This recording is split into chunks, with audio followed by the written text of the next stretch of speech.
બનાવની વિગતો અનુસાર અંકલેશ્વર જીઆઈડીસી બપોરના સમયે કેડિલા ફાર્માસ્યુટિકલ કંપનીના MPP2 પ્લાન્ટમાં કેમિકલ લોડિંગ કરવાની કામગીરી ચાલી રહી હતી. તે દરમિયાન અચાનક બ્લાસ્ટ થતાં કંપની પરિસરમાં આગ લાગી હતી. આ ઘટનાને પગલે કંપનીના પરિસરમાં અફરાતફરી મચી ગઈ હતી. આ અકસ્માતમાં ડડોલ પ્રસાદ, પ્રકાશસિંહ અને ભાઈલાલ પરમાર ગંભીર રીતે દાઝી ગયા હતા. તેને પ્રાથમિક સારવાર માટે ભરૂચ ખસેડ્યા બાદ વધુ સારવાર માટે વડોદરા રિફર કરવામાં આવ્યા છે. તબીબોના જણાવ્યા અનુસાર બંનેની હાલત નાજુક છે. આગ લાગતા કંપની ફાયર ટીમ દ્વારા આગ પર કાબૂ મેળવવાના પ્રયત્નો શરૂ કર્યા હતા તેમજ ઘટનાની જાણ થતાં ફાયર બ્રિગેડની ટીમ તાત્કાલિક સ્થળ પર પહોંચી હતી અને આગ પર કાબૂ મેળવવાની કામગીરી હાથ ધરી હતી.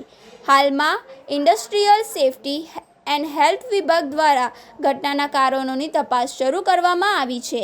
જીપીસીબી અને પોલીસે પણ આ મામલે હાથ ધરી છે. આ મામલે ડીસના અધિકારીએ જણાવ્યું હતું કે કંપનીના મોનોપોલી યુક્ત કેમિકલ પાણીના સંપર્કમાં આવ્યા બાદ તેના રિએક્શનને લઈ બ્લાસ્ટ સાથે આગ લાગી હતી. જ્યાં કામ કરી રહેલા 2 કામદારો દાઝી ગયા હતા, જેઓ સારવાર હેઠળ છે અને હાલ તેમની હાલત સ્ટેબલ હોવાનું જાણવા મળી રહ્યું છે. ઘટનાની તપાસ ચાલી રહી છે. હાલ ઘટના સ્થળને જેસીથી રાખવા તાકીદ કરાઈ હતી.